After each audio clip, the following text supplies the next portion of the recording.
Do you ever find it easy to become emotionally overwhelmed? And when you do, it seems to take on a life of its own and send you into an abyss that causes you to shut down altogether? That is what this episode is about. Why emotional overwhelm happens and how you can quickly calm yourself.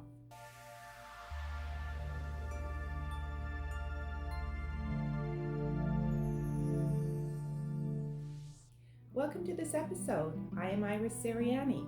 So let's talk about why we become emotionally overwhelmed. When you hear yourself say, I am so overwhelmed, sometimes it's because you've taken on too many things, too many tasks, or set too many goals for which you don't have the time or energy for. So for example, if you're a mom, you maybe take the kids to school, go to work, come home, pick up the kids from school, make them some food, then usher them off to ballet lessons or soccer lessons or piano lessons, then pick them up, then bring them home and make them some more food and help them with their homework and get them ready for bed and make their lunches for the next day.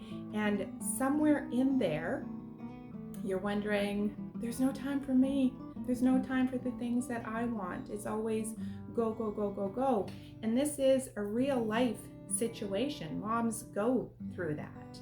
And that in itself can be overwhelming. And it's so many tasks that you have to do that create this overwhelm. But this type of overwhelm is not the same type of overwhelm that you get from the emotional overwhelm. And sometimes doing too many things and having so much responsibility does create emotional overwhelm as well.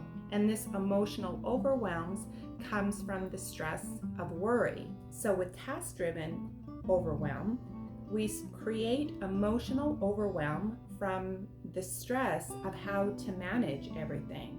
And our thought patterns become, why isn't anybody helping me? And why is there no support? And why is there never any time for myself? And I'm always feeling tired and exhausted. And I hate my life. And I hate that I have to do it all. But I don't know how to change it. It is what it is. And I just have to push through. But that's conditioning that we have, that we always believe that we have to somehow push through. And that in and of itself creates a lot of resentment and anger and frustration. And it's easy to have these breakdowns because it's all too much to handle. And so that creates emotional overwhelm as well.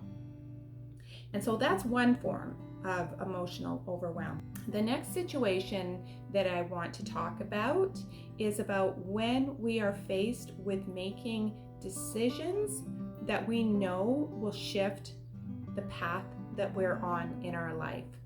This type of overwhelm is created from a place of fear. So for example, let's say that you are in a really toxic and unhealthy relationship, or a relationship that has become toxic for you. And by the way, toxic doesn't always mean that the other person is a narcissist or a sociopath or is abusive. Toxic can also mean that the relationship has reached a place where that you are no longer growing together and one or neither of you are willing to work through the challenges in that relationship. So by staying in that relationship, you feel like you're dying inside and none of your needs are being met and you see no way out. By staying in that relationship is becoming toxic for you. And it's not easy to end a relationship, especially when you have invested so much of your heart and soul and planning a future with this person, even if it is toxic or has always been toxic. And the same can be true in our careers. A lot of times we get into these careers that they have run its course and there is no more growth and there is no more potential for us to rise to the next level, and we become very resentful and very emotional about it, and there's a lot of fear attached to, if I leave this job, what will happen? How will I survive? What will I do next? So we tend to get caught up in a spiral of negative thought patterns that just kind of run round and round in our minds that create a situation where we don't get any answers to the questions that we're actually looking for. So some of the common types of things that we say to ourselves when we are in this emotional overwhelm and this rabbit hole of running circles in our mind are, how will I manage? Where will I go? How will I support myself? Will I be homeless? What if I lose everything? And those are real fears. And those are fears that we can't ignore. We have to see that those are real fears. The trick is to ask yourself if that's really true, which in a lot of cases, in most cases, they're not true. They're just fear and that part of ourselves that is trying to keep us safe, but it's that safety and that fear that is also keeping us stuck in that situation. And as I mentioned, these ruminating thoughts run circles in your mind because you're trying to come up with a solution and an answer from a place of fear, and these situations and these thought patterns, they create a lot of confusion, and that confusion and that fear and all of those patterns that are running wild in your mind is causing this emotional overwhelm. And the more you run through different scenarios, running into the same walls, which creates more confusion, perpetuates that fear that there is no solution, which causes you to give into the situation, but the thoughts don't stop. You keep on having the thoughts and you feel stuck, but deep down, you know you need to make a decision. But the fear and constantly running into that wall is keeping you stuck. And it's at this point that that overwhelm causes you to shut down. You don't want to think anymore, and you just want to go to your go-to distraction. And for some examples of these distractions are alcohol or drugs or food or retail therapy, just to name a few. But all of those things are not going to solve your problem, and in fact they're going to make the problem worse, because what you really need to do is face the fear and make a decision that is going to be good and right for you, and trust that you are going to be provided for, that you are going to be safe, and that everything is going to turn out okay. Emotional overwhelm requires a lot of mental energy, and it is so exhausting, and you start to feel it in your body as well.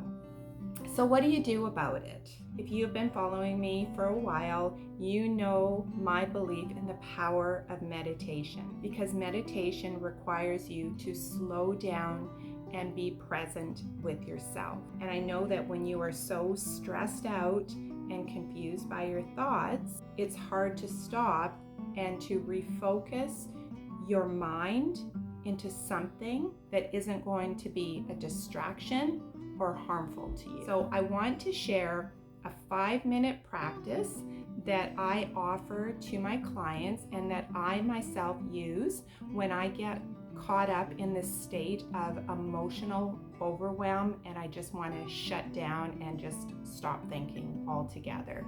Because I'm like you, I'm human, and I bump up against myself as well in making decisions that sometimes are really challenging.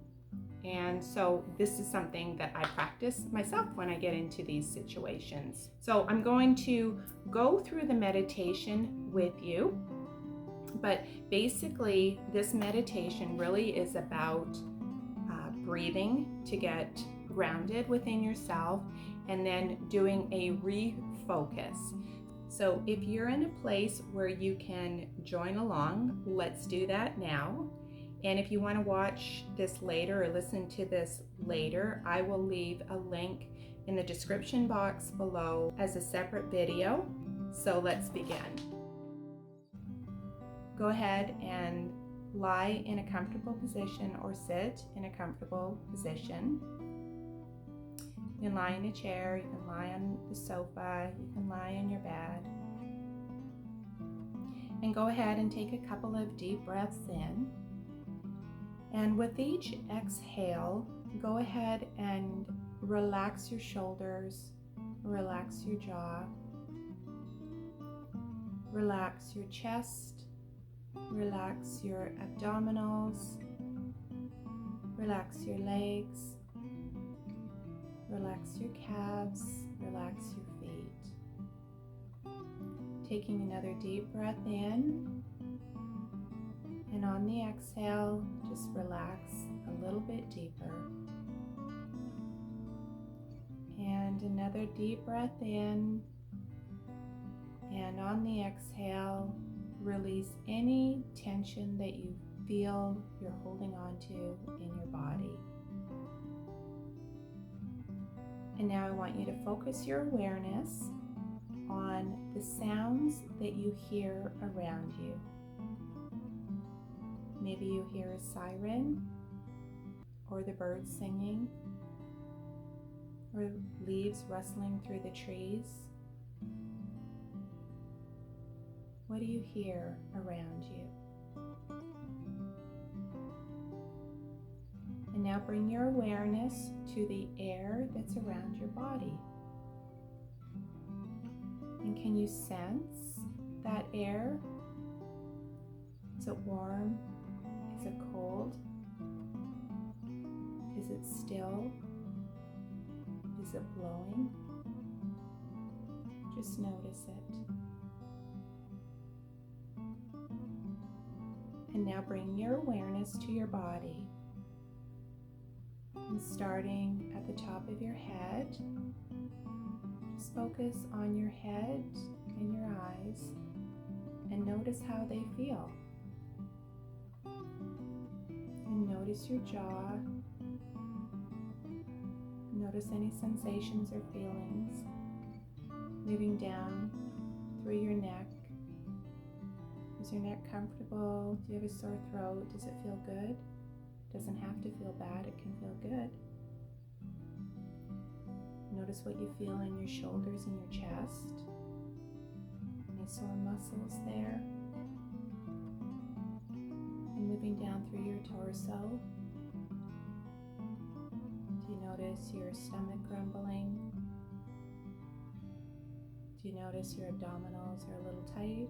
Do they feel relaxed? What about your hips? What do you feel in your hips?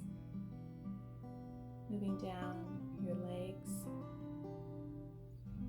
over your knees, your calves and your shins, your ankles, your feet. How's your body feeling? And don't forget your arms, your elbows, your wrists, and your fingers. How does your body feel? And you don't have to do anything, it's just a noticing. And now bring your awareness internally to how you're feeling. How are you feeling? Are you feeling sad, relaxed, happy? What are you feeling? And then just ask yourself what you need. Do you need sleep? Do you need to take a nap? Do you need something to eat? Water? A good cry? What do you need? Now put your hands on your heart and repeat these affirmations to yourself. I love myself. I am safe. I am safe. I love myself. I trust myself. Whatever it is, everything is going to be okay. I love and accept myself. I have everything I need right now, even though I believe it's not enough. have what I need. And just repeat anything that feels right for you.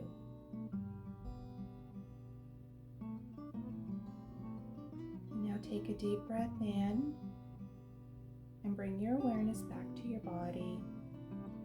Wiggle your fingers and your toes.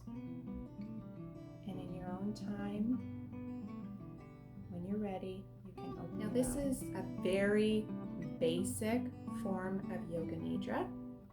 And you may have heard me talk about Yoga Nidra in a recent video that I did about my 5 soul care practices. Yoga Nidra is one of the things that I do practice because it is so powerful. Yoga Nidra rejuvenates the body, and when you practice Yoga Nidra on a regular basis, it helps you go deeper into the dimensions of your body to help you heal and to rejuvenate. It reduces stress, and everybody experiences stress. It improves concentration and your memory, and it also improves the autonomic nervous system response. And the autonomic nervous system is one of the major neural pathways that is activated by stress. So Yoga Nidra greatly helps your body heal, it helps to relax you, it helps to calm you as well. So with regards to the affirmations, the ones that I used regarding I am safe, I love and accept myself, those are some common ones that I hear people really resonate with. A lot of people don't feel safe in the world. There's a lot of fear about how will I support myself? How will I manage? How will it be? It invokes this fear of not being safe in the world. So that is one of the ones that I use in the affirmations. I am a self-love coach, so I really focus in on loving and accepting who you are and where you're at in your journey through life. But you can replace affirmations like I am strong, I am confident. You can even just simply say I am, because that statement in itself is very powerful. So I hope that you have enjoyed this video. I hope you found it helpful. I hope that you try the meditation when you are feeling overwhelmed and just need to calm and just relax, because calm and relaxed is an excellent place to gain clarity, to step out of the confusion, to gain clarity about the situation. The positive affirmations put you back into a place of empowerment instead of feeling powerless. And so I hope that you try this meditation. If you do, come back and leave a comment. Let me know how that experience was for you.